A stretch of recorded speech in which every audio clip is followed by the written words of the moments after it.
déglu leen ma juge bi nga xam ne moom moo atte woon Sonko ci mbirum Adji Sarr te mu tudd Awa Ndaw am na frère am bu mu bokkal ndey ak baay fii ci Amérique keroog bokkoon na ci délégation bi nga xam ne ñun ak moom ñoo àndoon ci sénateur bi ñu toog ci bureau sénateur bi laaj ñu mu ne lan ngeen bëgg exactement ñu ne ko monsieur le sénateur xeex nañu ñu won ko li xew Sénégal yëpp mu ne ma j'ai vu ñu ne ko dañu bëgg nga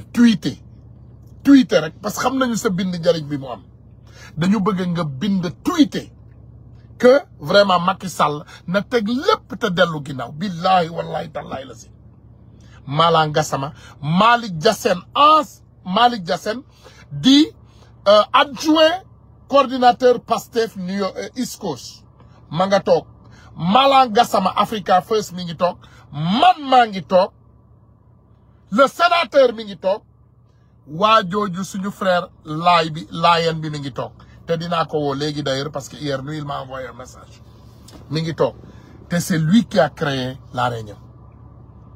sénateur bi ne ma lan ngeen bëgg ñu ne ko dañu bëgg nga tweeter Macky Sall pour mu arrêter parce que mi ngi rey suñu ay doom na dellu ginnaaw mu organise wallahi mu tweeter à la seconde seede bi lan la dañu gis postu El Malick Ndiaye mu ne vraiment merci Yacine Fall ndekete yoo Yacine Fall woo na ko nee na ko moom moo wax ak sénateur et c'est pas vrai et on l'a dit de retourner ñu ne ko dellul ginnaaw ci li nga def ma wax ko ma ne ko def nga tey loo xam ne metti nañu ba ci kanamu yàlla El Malick ak may dégg mu ne ma mi ngi koy jéggalu xamul woon parce que Yacine Fall la ko wax. Donc vous voyez ce qui se passe au Sénégal golo day béy baabun dundee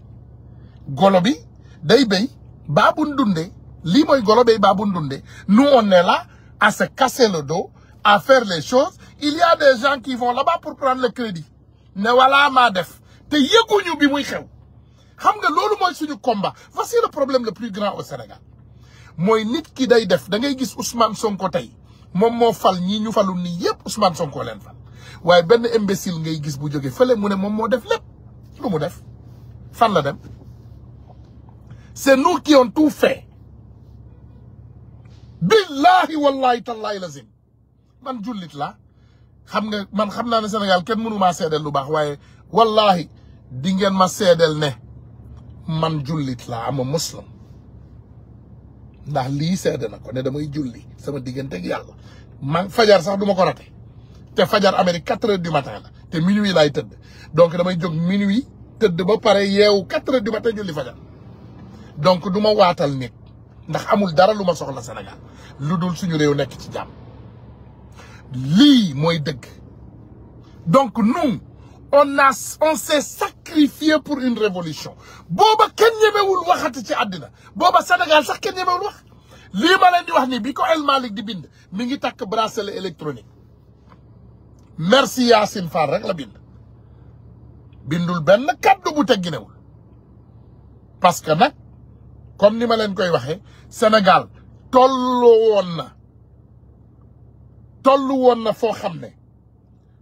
woon na foo xam ne ci Sénégal wallahi azim juróomi nit waxatuñu loolu mooy dëgg donc ñun on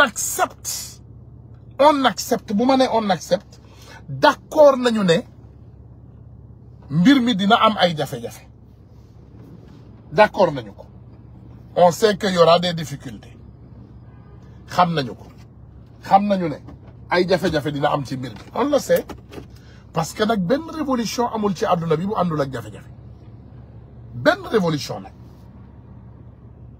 àdduna bi ñaata révolution moo fi am mais révolution bu fi am ci àdduna bi ànd na ak jafe-jafe ànd na ak ay difficulté ànd na ak ay question am na ay waraate ci biir waaye li ma bëgg ngeen xam mooy nañu xaraat suñu tànk tubéy ñu remobiliser waat taxawaat tem parce que le président Ousmane Sonko il nous a parlé et on l'a entendu làmmiñ du lekk moromam làmmiñ mënul lekk làmmiñ c'est pas possible ñun duñu toog di seetaan li nga xam ne dañ ko xeex pendant 10 ans ñun duñu toog pendant 10 ans ñun duñu toog pendant 10 ans di xeex benn système di xeex benn affaire di bàyyi affaire boobu mu ñuy yàqal suñu àddina duñ ko nangu de. On ne va pas combattre pour libérer notre peuple pour juste aller encore regarder ce peuple périr duñ ko def. We not gonna do that. We never gonna do that. Duñ ko def. On n'arrêtera jamais.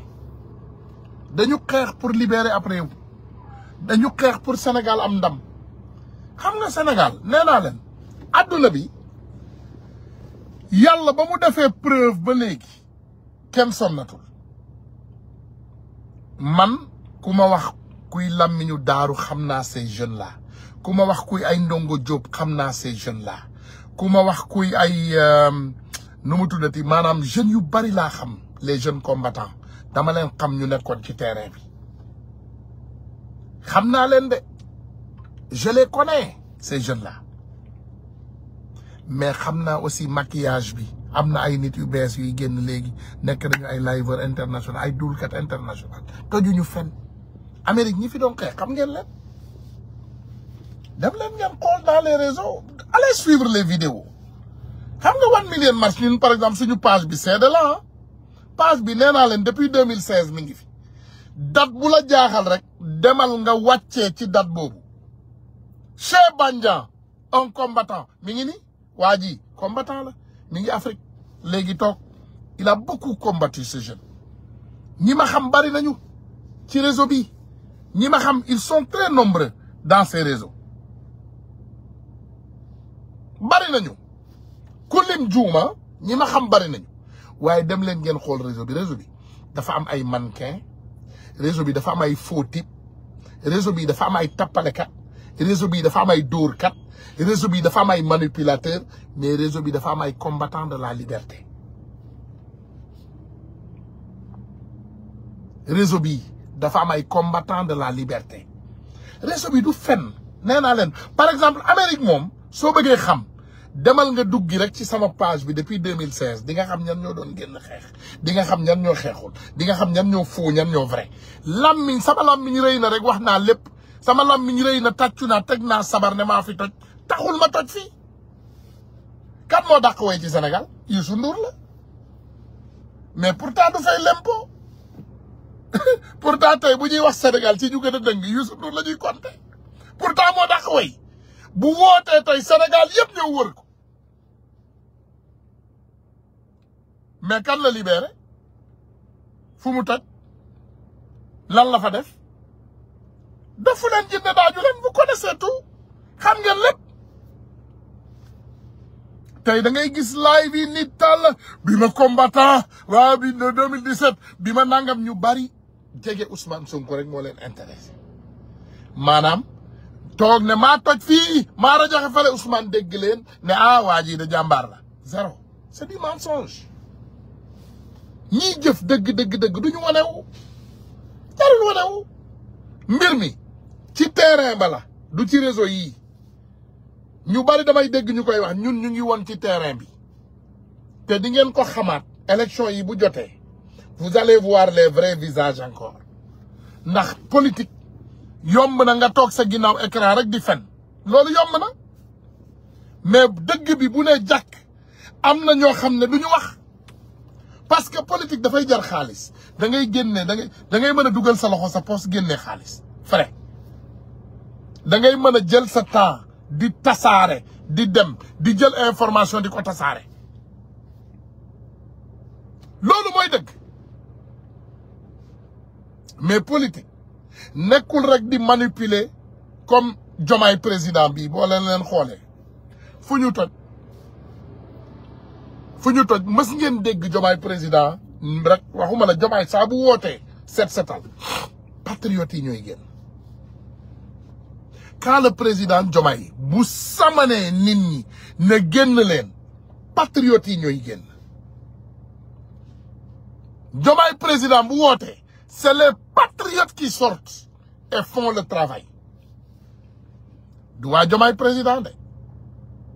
ñoom ay ndaanaan lañu ay jombe ñaaw kenn ku nekk ngi toog kenn ku nekk ngi lijjanti ay militant am kenn ku nekk ngi préparé pour ay élection mais élection yàggatul de élection locale yi mi ngi ñëw mais nañu massifier ñu préparer nañu massifier ñu préparer defar suñu bopp defaraat suñu taxawaay débarrassé wu nag ak ay Diomaye président ak système bi une fois pour toutes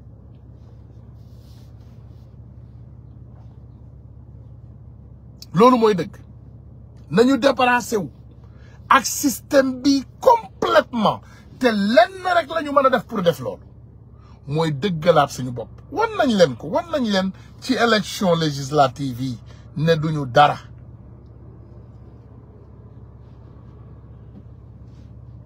loolu mooy dëgg tojuñu fenn wan nañ leen ci élection locale yi législative yi ñaata député la ñu am assemblée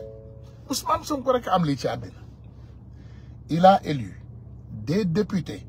ci temps yi wàllu Yewwi Askan Wi Yewwi wàllu Yewwi Askan Wa mu fal ay député xam nga wàllu ñëw indi ay député mi gaaw placé leen fépp Yewwi Askan Wi tamit placé ay député Khalifa Sall jël ay député placé leen fépp ci Sénégal fépp fu ñu yaakaaroon ne patriotes yi dañuy ñëw ñu jël seeni ay député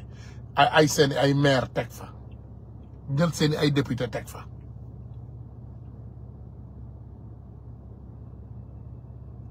lépp ñu teg lan moo xew bi ñu demaatee séparé ak ñoom ñaata député la ñu am 0 gis nga mairie yii élection locale yii di ñëw billahi wallahi tallahi on fera la rupture avec le Sénégal dinañu def rupture avec le système rupture totale nag avec le système gars yi mer naa de mer nga keneen mer na keneen mer na waaye nañu jëlaat suñu réew jàpp ko ba mu dëgër nañu jëlaat suñu réew parce que man am na lu ma xam ndax man lu ma waxantu am na lu ma xam naa ne président Ousmane Sonko lii ñu nekkee nii neexu ko ni réew mi di doxee neexu ko lii xew neexu ko ni système bi accaparé mbir mi ba léegi neexu ko waaye loolu ñun ñoo ko ci mën a sagal ñun ñoo mën a sagal le président Ousmane Sonko buñ ko rusul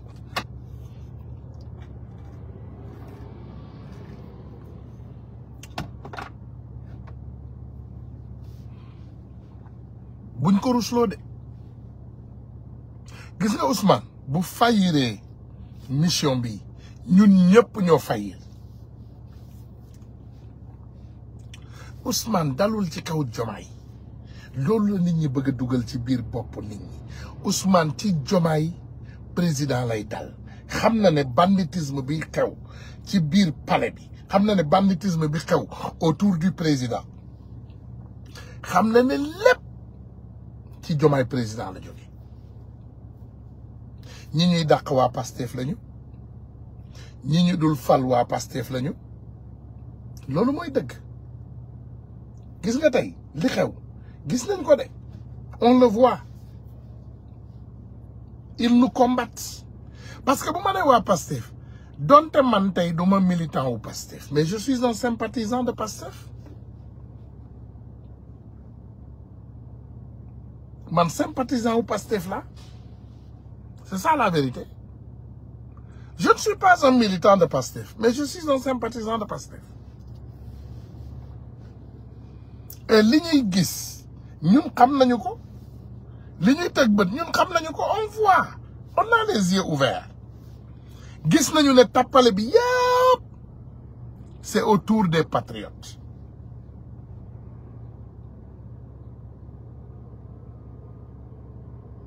loolu mooy dëgg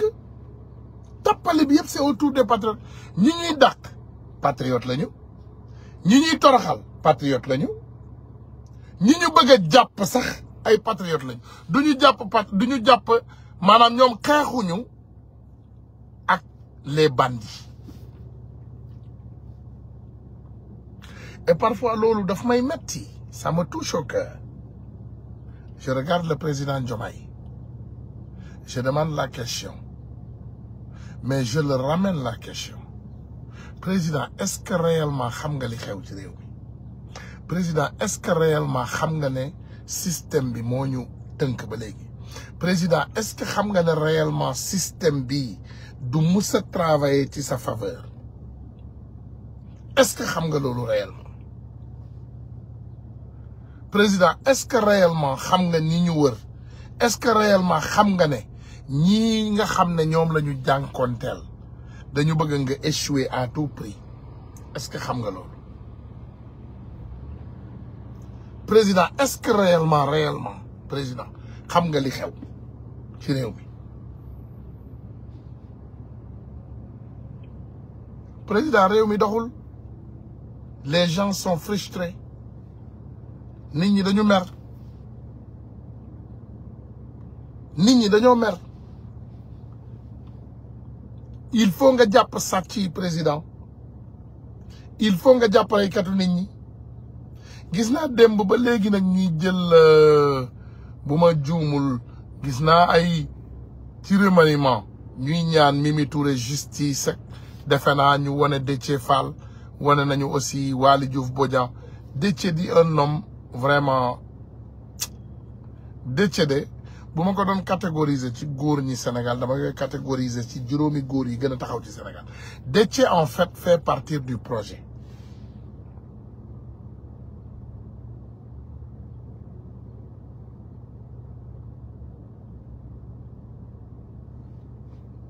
loolu mooy dëgg.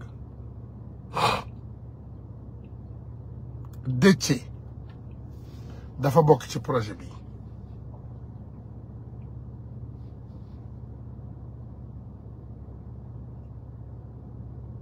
Déthié dafa bokk ci projet bi. Gis naa aussi quelqu'un comme Mimi Touré ñuy wax bu baax a baax di wax ñu jox ko li nga xam ne moom mooy justice. lenn de xam naa ko xam naa ne xam na leen de xam naa ne il connaît tous les voleurs. xam naa ne bis bu ñu joxoon Mimi Touré justice gis ngeen ne genn wàllu sàcc yi daw nañu waaye beneen genn wàll bi soo leen góorgóorlu ñoom ñëpp ay jël seeni bagage daw génn gàddaay génn réew. parce que bu ñu joxee Mimi Touré justice rek ils vont tous finir ils vont mourir en prison xam nañ ko ils le savent. mais nag président remaniement dafa jot passé na sax parce que incompétence yi nekk ci mbir institution yi kenn xamul fu mu toll.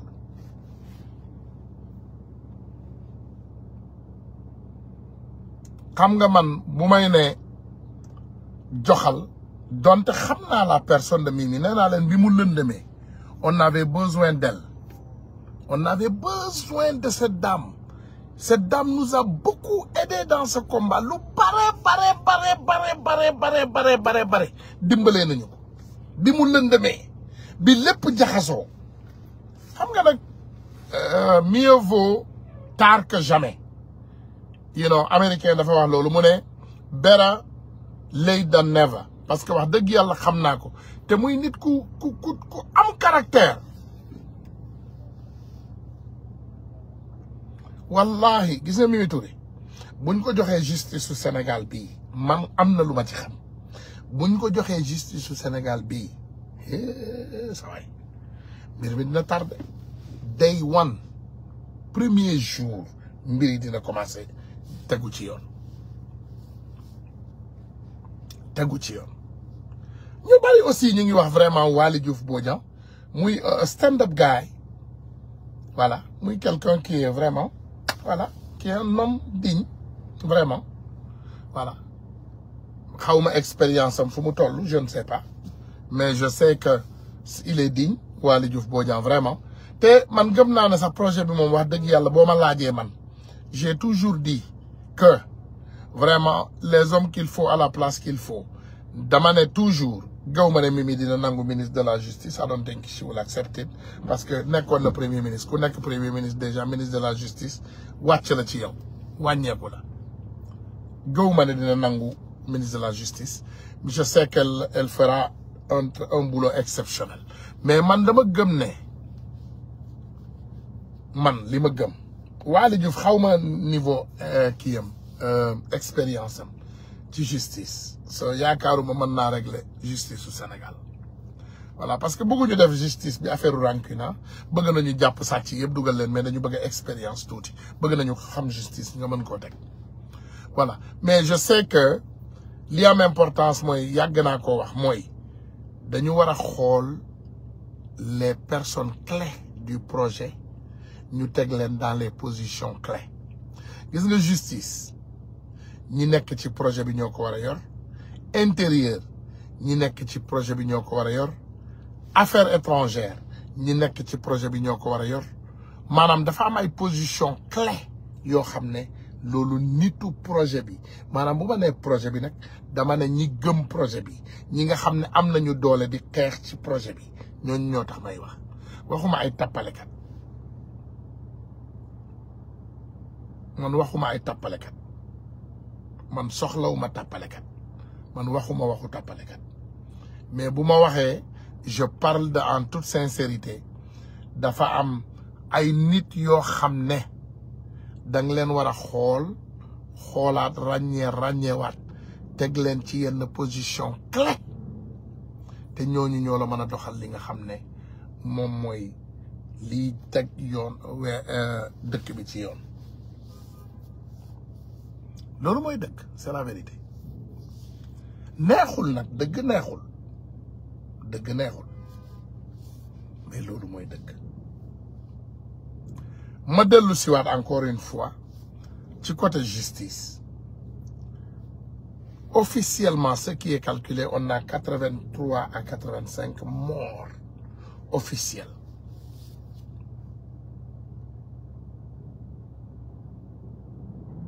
maanaam officiellement 83 à 85 morts mais ñooñu seeni ay waajur baalewuñu le président Diomaye baalewuñu jubboolewuñu baalewuñu leblewuñu ñooñu nee nañu bëgg nañu justice te léegi lañ ko bëgg nee nañu bëgguñu sax xaar ils ne veulent même pas attendre monsieur le président ñooñu nee nañu bëgguñu sax xaar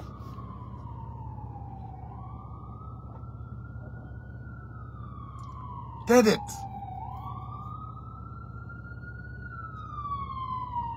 bëgguñu sax xaar bëgguñu xaar ils veulent pas attendre baalewuñu leblewuñu et il ne veut pas attendre nee nañu nga def justice au plus rapidement possible te nag président ñun ñooy jiitu ci xeex boobu parce que nag ñun bi ñuy xeex injustice la ñu doon xeex te injustice boobu ñun dañ ci nekk ay victimes comme ni nga ko waxee baax na toujours nga fàttali ñu ne yow mii victime injustice nga waaye dañu bëgg nga xam ne ci diaspora bii benn nit moo fi dem prison boobu man la te Macky Sall loxoom a ngi ca fa mu toog noonu Sénégal la bëggoon sànq suñu combat bii ci diaspora bi yëpp taxaw nag autour def benn bloc du man rek tous mes frères combattants ñu taxaw def benn bloc parce que ñu xam ne essayage la bu amee maanaam chance ci man rek dina mën a xeex ñeneen ñi yëpp voilà yàlla dimbali ñu am ci ndam mais nag injustice la monsieur le président ay sénégalais ñoo ñàkk seen bakkan yu bare y a beaucoup de sénégalais qui ont perdu la vie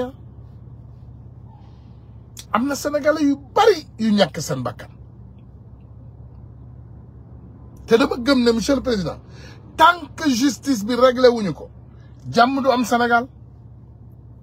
le slogan c'est no justice no peace. Il y a le don de soi pour la patrie que tu dois effectuer mais malheureusement gis nañu lu bari c'est le don de soi pour les koulouna maanaam ñiy liggéey dañuy liggéey après ñu jël mbir mi jox kulunaa yi ngeen di fal kulunaa yi ngeen di teg ci yenn position yi kulunaa yi ñoo ñuy wax lu ñuy def kulunaa yi ñoo ñuy wax lu ñu dul def kulunaa yi la ñuy jox ay contrat kulunaa yi et cela doit cesser loolu dafa war a cesser monsieur le président bu cessewul dina créer tension dina créer problème dina créer instabilité dina créer injustice et l'injustice yàlla bëggu ko kenn bëggu ko te injustice ci benn ni dafa mel ni injustice sur toute une population monsieur le président injustice bi xew ci Sénégal jéggi na dayoo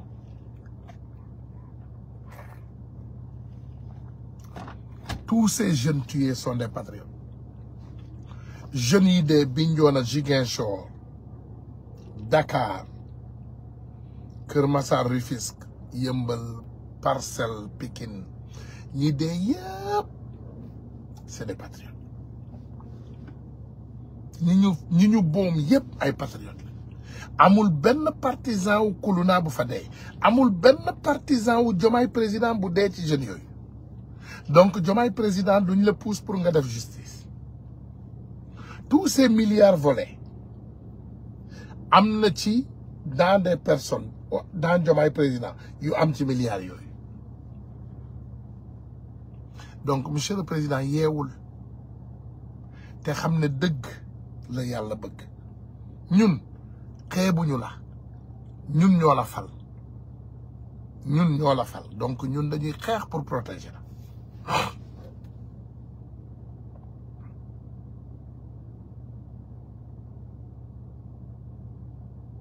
il faut ngeen def face.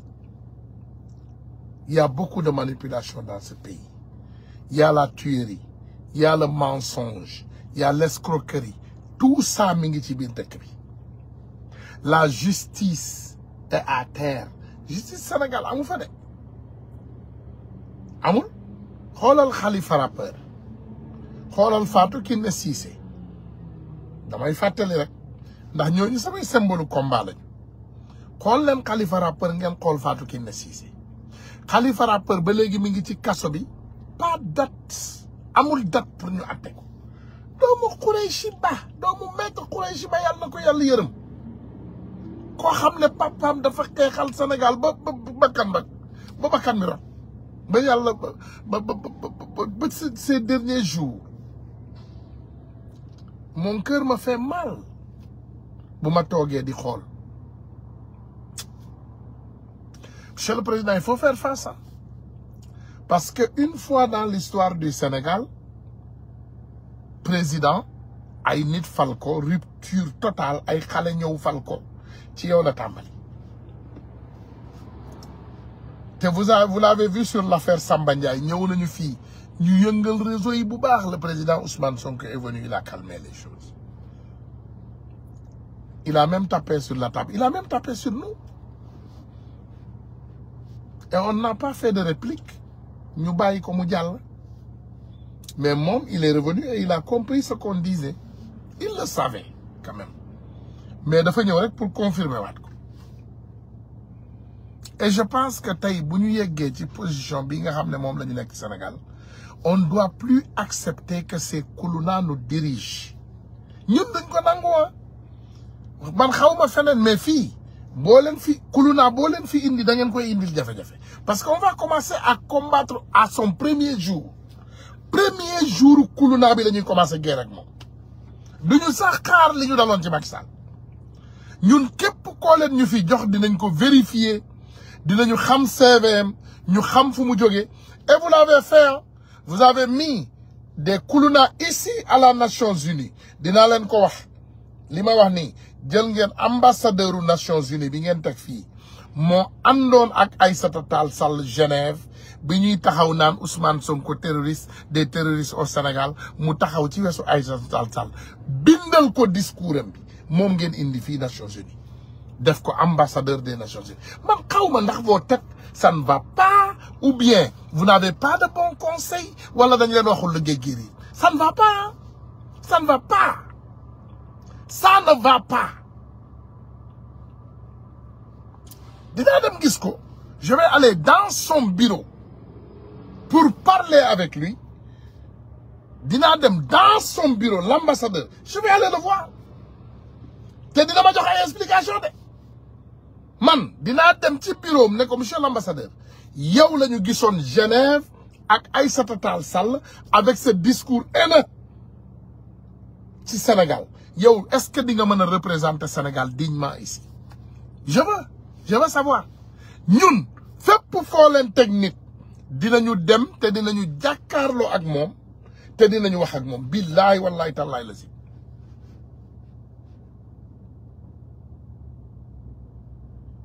Kii nga xam ne moom ngeen jël def ko ambassadeur des Nations Unies ici moo nekkoon Genève. Dem leen ngeen xooliwaat vidéo yi. Yéen vous étiez en prison, peut-être vous n'avez pas tout vu. Kooku moo àndoon ak Aïssata Tall Sall bi ñuy chargé ay terroristes ay lii ay lële yéen a defoon lii. Vraiment ça nous fait mal. Dafa metti. On ne peut pas combattre pour nous débarrasser des choses et vous nous mettre dans les mêmes choses. Man ñëpp ma mere man ñii ngeen fi indi yëpp vous savez que c'est nos ennemis parce que man maa doon xeex ak ñoom donc man mënuñu maa bëgg. Et di ngeen créer problème ici parce que nag man boo ñëwee ci sama dëkk il faut nga jox ma cër parce que man dama xeex pour libérer sama réew. Bu ma xeexee pour libérer sama réew je vais demander du respect ici. Respect rek du ma jël lu dul respect du ma jël genn wàllu respect du ma ko jël. Je prends un respect total. Tu me donnes le respect, on est ensemble. Tu me donnes pas de respect, dañuy xeex man loolu laa gëm.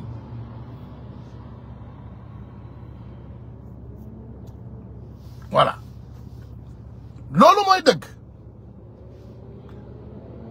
parce que nag mënuñoo nekk ci ab réew ñu xeex ñu ne ñun dañoo bëgg a libérer réew mais qu'est-ce qu'on fait ñu xeex après pour qu'on nous prenne otage mais duñ ko nangu.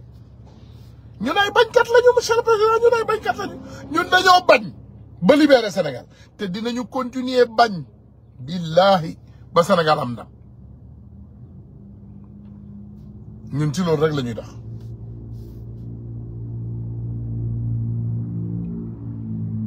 ci loolu rek la ñuy dox duñu nangu leneen.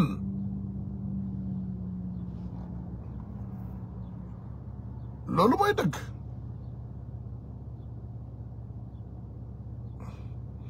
Parce que nag gis nga tàppale bi ngeen di gis muy xew yëpp man damay am taxaw seetlu. Ouais, c'est lui qui a accompagné Bolloré. Ouais, moom la ñu jël ñu def ko ambassadeur Sénégal auprès des Nations Unies moo nekkoon Genève. Quand il vous vend, quand Madame Yacine Fall et notre fameux président nous vend, oui, les diplomates. C'est quel diplomate? C'est les diplomates de Macky Sall. C'est Macky Sall avait renvoyé tous les diplomates d'Ablaye Wade.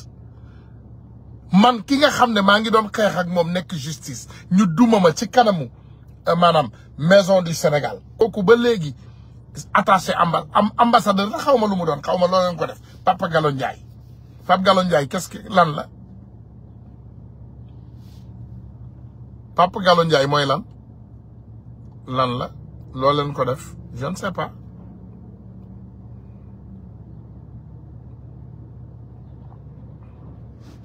dama ne disons-nous la vérité waaye nañu joxante cër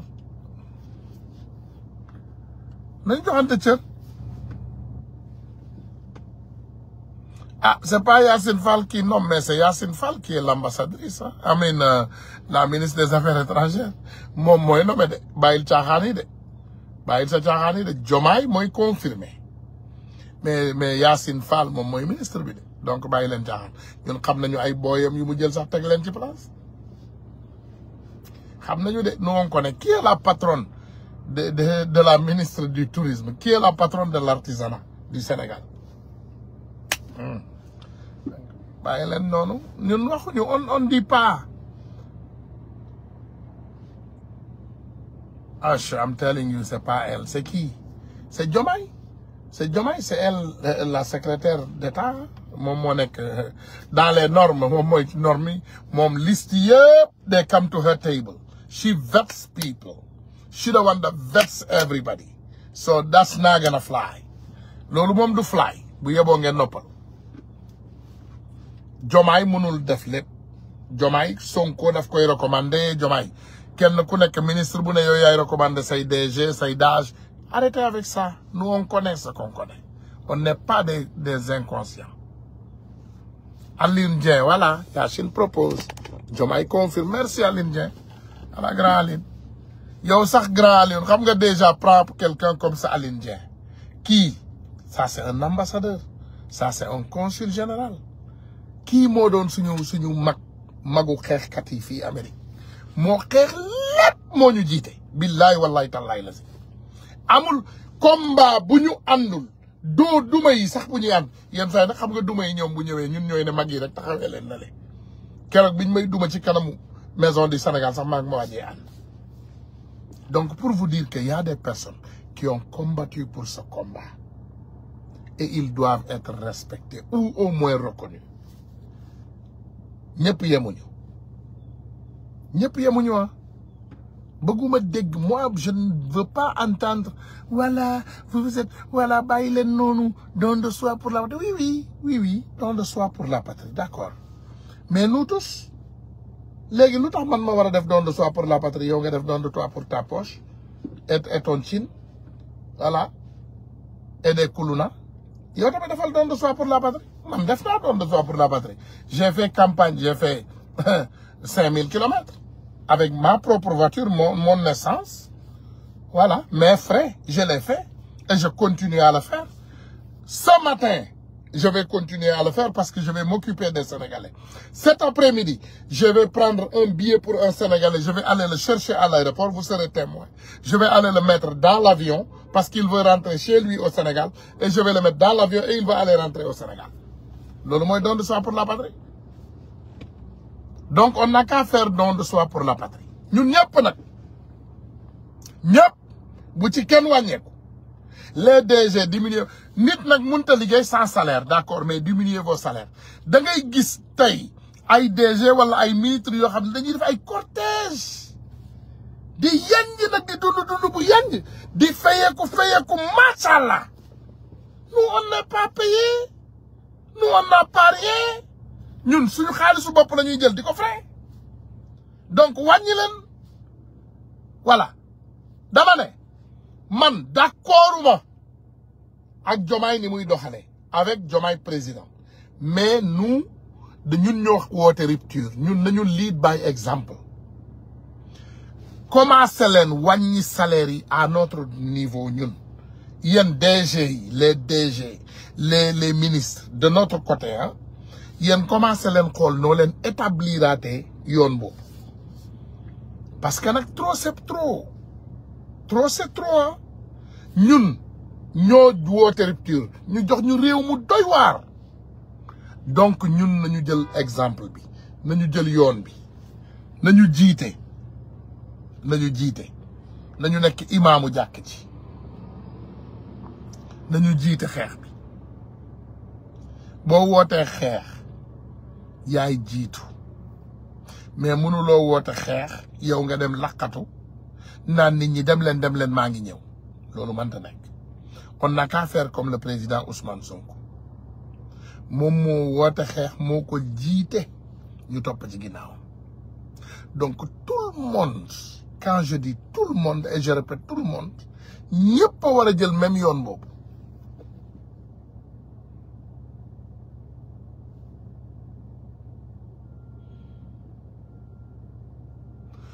well real talk mu ne mais you have absolutely xam nga when you talking to a public comme booy wax man bëgguma def maanaam amalgame je parle avec tout le monde ku ma bëgg a woo man dama lay woo man xam ngeen ma man dama am fulla ak fayda man ku ma bëgg a woo dama lay woo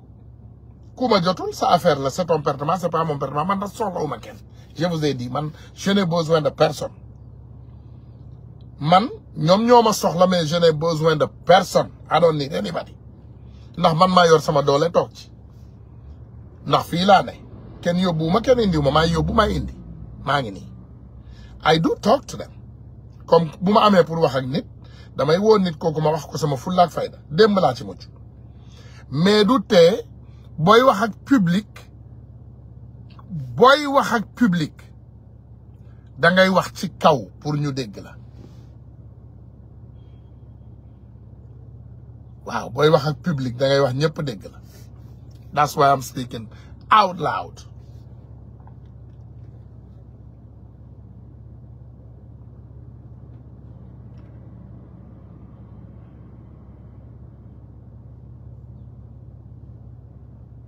mënuñu on ne peut pas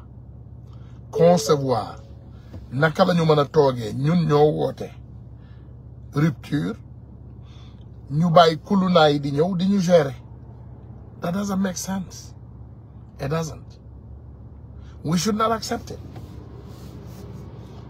non début bi lañ ko xeex c'est le président Ousmane Sonko qui est venu très rapidement nous dire que bàyyi leen mu sedd c'est le président Ousmane Sonko moom it tooñ nañu comme ni ñu Diomaye tooñee ni monsieur le président nag kenn du la wax anniversaire ba neexoon na sénégalais yi bëgg nañ la xale yi bëgg nañ la mais yaa ñu tooñ tu es très rapide à calmer les choses laisse-nous combattre quand on doit combattre boo ñu bàyyi woon ak président ni kon lijjanti nañu problème bi bu yàgg ni kon président ñemeetul xool kulu naa di ko fal xoolal rek li xew Amérique prends l'exemple des États-Unis ñun fii nee nañu leen balaa ngeen fii fal dara woo leen ñu ngeen waxtaan ko ak ñun ñoom ñu nekk di dil seeni ay dil ci suuf di ko def saa buñ ko defee ñu dal seen kaw da ngay gis ne duñu nelaw ils ne dorment pas loolu rek la ñun kenn duñu ñeexu ñebbe kenn yabuñu gisuloo kenn ku ñu yeb parce que nag dañu am fulla am fayda fulla la ñu am fulla te bi ñu génnee bi Diomaye laalee Samba Ndiaye dañ ko perturber en 2 heures de temps yow mii yow yaa génn monsieur le président nga ne ñu teg leen ci suuf yow la bëgguma sax di la joxoñ mais le président Ousmane Sonko yow mii yow yaa génn nga ne ñu teg leen ci suuf te yaa ñu tooñ ndax ñun on avait fait la rupture dès le début ñu ne benn kuluna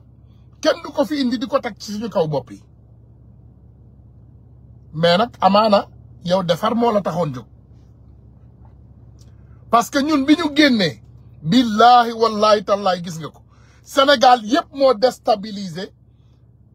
en 10 heures de temps le président était déstabilisé dégg naa sax keroog reerul voilà keroog reerul xamul ci ban soxna la aaye ngeen jéggal ma waxeewuma ko waxu lâche mais keroog il était perturbé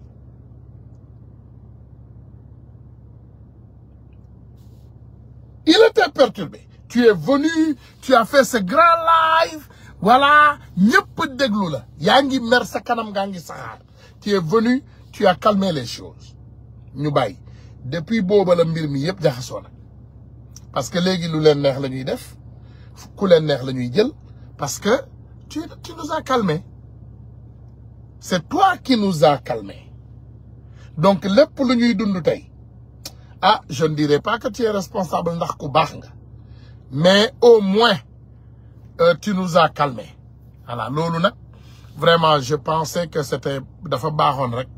ñu def ko entre parenthèses mais bàyyi ñu liggéey daal parce que on a combattu comme ça on a combattu ba yàlla def ñu jël réew mi teg ko seen loxo et si on continue à combattre de notre manière ñun duñu ñeexu ñebbe kenn duñu yàpp mais dès que nga commencé dugg ci mbir mi di nga gis ne yàqu-yàqu dina am parce que saa bu tër yi amee yow yaay ñëw nga calmer les choses il ne faut pas le faire soit nga bàyyi ñu xeex wala nga bàyyi ñu xeex c'est tout laisse-nous combattre nous dans ces réseaux sociaux on est très disciplinés da ngeen defee ne dañoo indiscipliné non on est très discipliné parce que ñun am nañu ay modérateurs am nañu ay administrateurs am nañu ay conseillers am nañu ay panel te dañuy waxtaan on discute de tout lépp lu ñuy def dañ koy waxtaane. Donc si tu nous donnes l'opportunité, on va régler les choses. Voilà. Réseau yi comme ni ngay waxee du ñëpp ay jékki-jékki rek taal seen téléphone wala naan seen ataaya wala am na ñoo xam ne tey par exemple dañuy tux seen yamba ba seen bopp tàng ñu ñëw taal waxi dof déedéet du ñëpp. Ñun par exemple je vais catégoriquement dire 1 million marche, on a 1700 pages et on a plus de par exemple 900 700 600 groupes Messenger. Et on a des groupes WhatsApp. On discute de tout. Administrateurs yi ñooy partagé ba ci yow booy def live dañuy joxante réunion ne Ousmane Sonko tey day génn et ils prennent les choses ils les mettent dans toutes les pages du monde. Donc xam nañu lu ñuy def. On est éduqué, pas autant que nit ñi di ko jéem a dugal ci bopp nit ñi jàppee ñu rek ay dof yoo xam ne dañuy dem ku jóg rek ne master 2 master 3 master 2 sama doom ñaari doom am nañ ko. J'ai 2 enfants qui ont des master 2 de góoma de ñaari doom la am yu am master 2 ñetteel bi déwén mu clash ko ñëw tegal leen